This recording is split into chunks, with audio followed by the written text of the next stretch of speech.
Welcome back, Troglodytes, to the Trogly's Guitar Show. Today we have a showcase edition 1988 Gibson Les Paul Custom in a ruby red finish. A lot of people just consider this the red custom. It's not quite as dark as Ferrari red, and it's kind of got a little bit of a metallic sparkle to it. So a little bit of background history here. The late 80s, Gibson did a limited run of a few different guitars with EMG pickups in it, and they consider this the showcase edition guitars. You can easily identify them because they have a little decal on the back of them that says showcase edition right here. Now, which ones do they make? This is the only custom, full-bodied custom they made, and it came in this red finish. There was, I think it was 200 made of each of them, but there's also 50 of them for the international market. So there was also a gold custom, but it was a custom LITE. It had that thin body that they were experimenting with and later discontinued until recently. They had 3 pickup red SG with, once again, all EMG pickups. They had a 2 pickup blue SG, which I have had one of those. You can check that out on my channel. It's a Silverburst Les Paul Standard. Oh, it had the correct teardrop shape on it, so those are really cool as well. They had a white ES335 as well with dot inlays, rosewood board. And lastly, I don't quite understand this one. I'm going to do some more research, maybe do a official video for all the showcase series, but there's a P100 Gold top out there, but all the other showcase editions have EMG pickups, so I don't understand why that one didn't get EMGs, or they didn't just make it a gold top standard. I would have to do some more research on that, so if you have any more information, feel free to leave that in the comments below.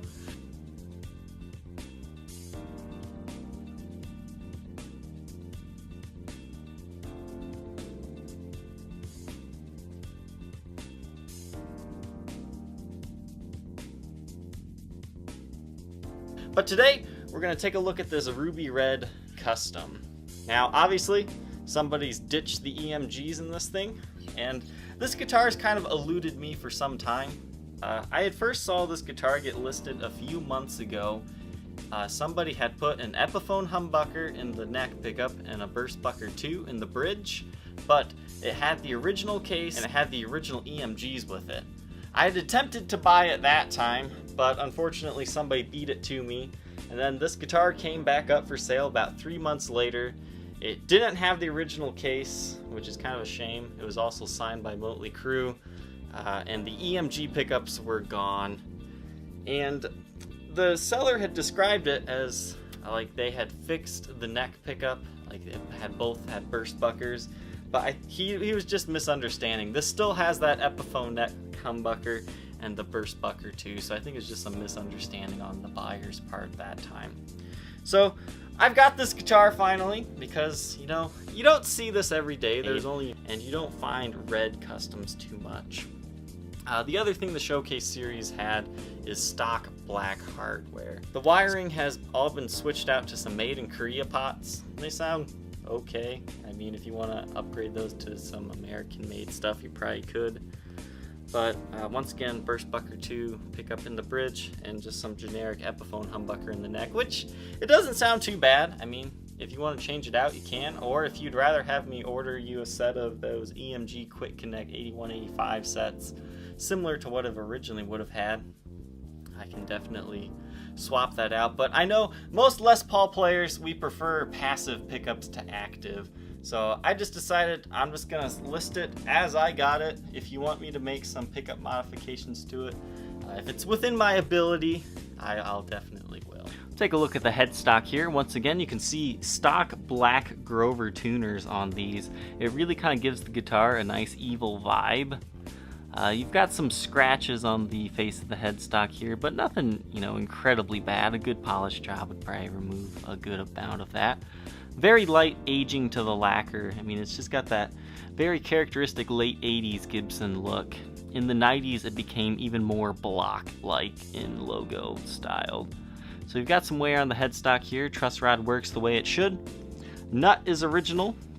The frets are original as well. They show very minor wear on this very nice ebony fretboard. And honestly, this guitar does play pretty well. You've got some very minor fret buzz, but it plays alright. You've got some finish wear along the side of the neck here, along the binding. You can see where the lacquer has aged a little bit and it's kind of chipped away and exposes the whiteness. It's kind of hard to see in this extreme lighting though.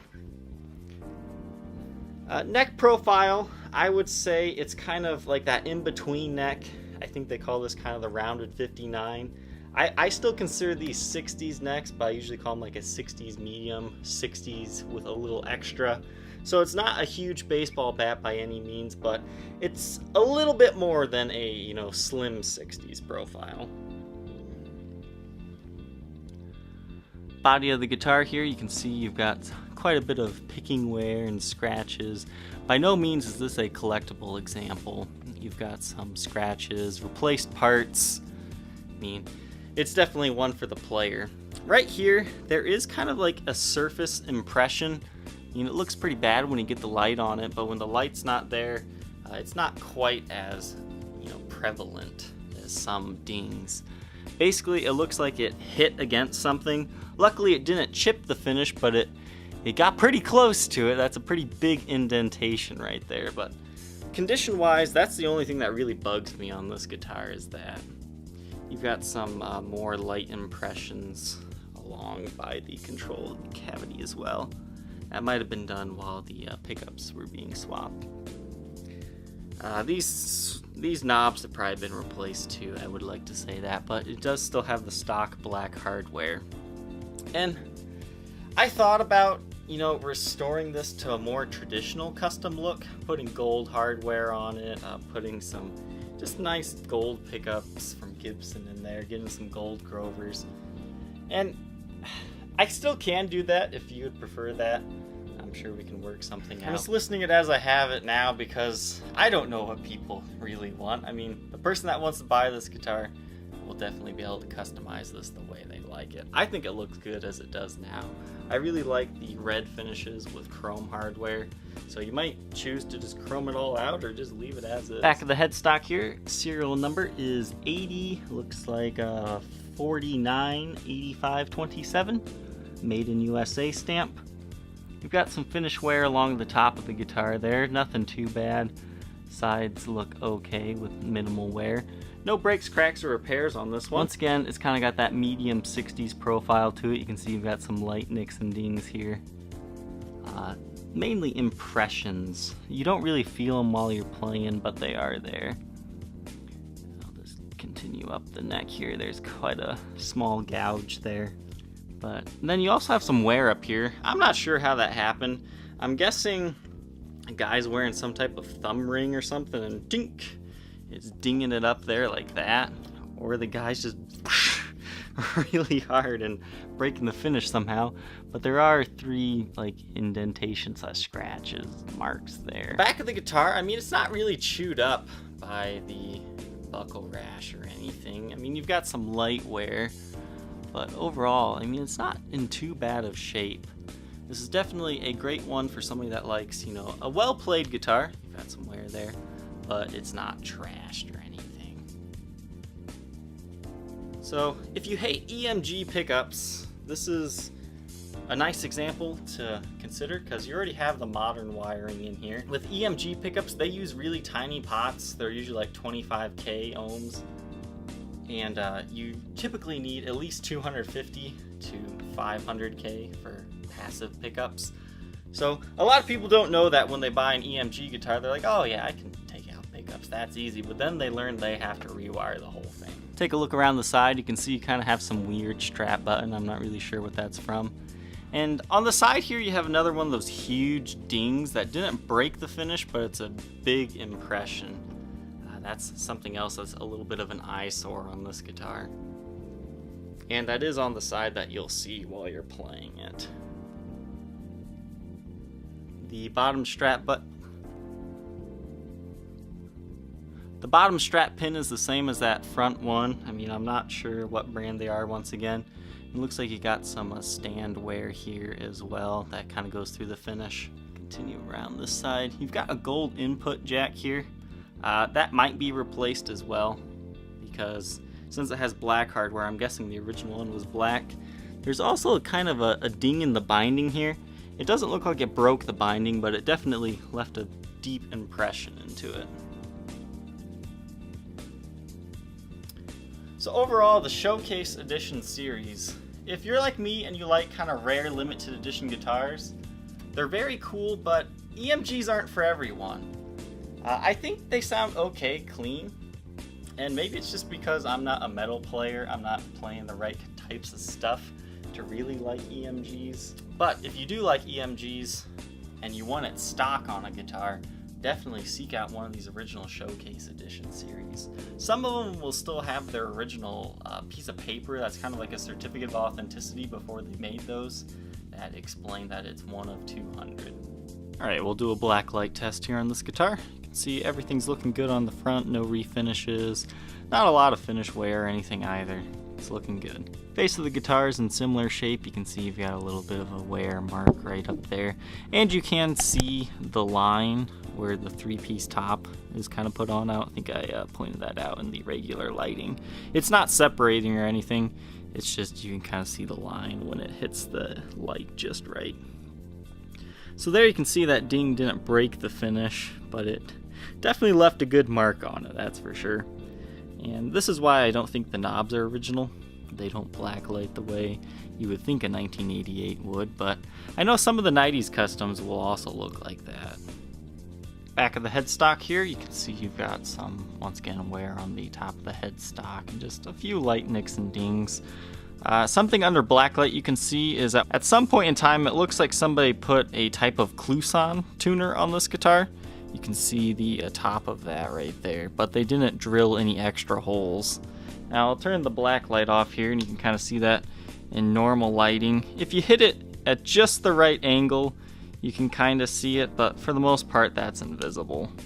But Blacklight definitely helps you see that. But once again, no extra holes were drilled, so it looks stock, and they are the stock tuners again. Once again, Showcase Edition right there.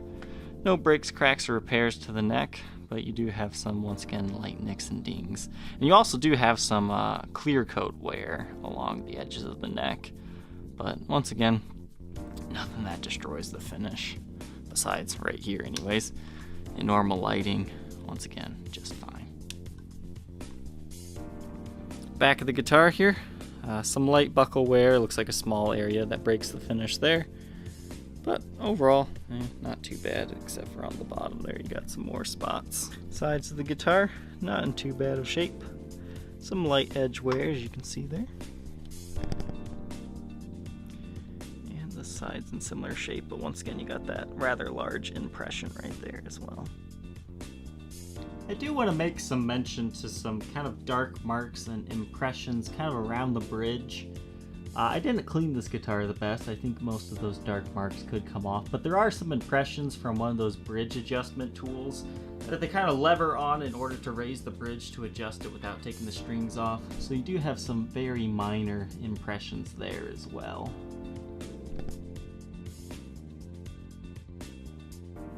Once again, this guitar did not come with the original case to me, so I gave it a Gibson USA case. I mean, it's a case I had lying around. It's got some light wear and tear and scuffs, but everything works on it. You got 1, 2, 3, 4, and a 5th back latch. And the interior is nice and white. You don't have any funky smells. It kind of still has that new guitar smell yet, but it's definitely not the original case for this guitar. You have a nice little compartment lid in there. I mean, you've got some staining to the white interior from like the glue that they used, but overall, it's a great fit. The cleans will be running through a Gibson Super Gold Tone GA30RV. The dirty tones come from a Marshall JMP 1C. I will say on the bridge tone pot, it can sometimes cut in and out and not work. So you might want to actually replace the wiring to this guitar, but as of right now, it will still work. I mean, we'll demo it here.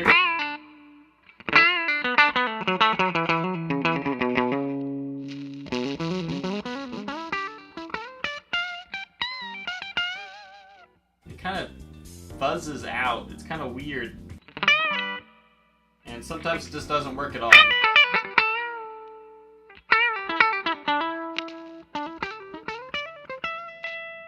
So you'll at least have to replace that pot to get full functionality, but just don't touch it and you're just fine.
think you might be interested in owning this 88 Les Paul Custom, feel free to contact me on my Facebook page, facebook.com/Troglys, Troglys, or check out the eBay and Reverb listings.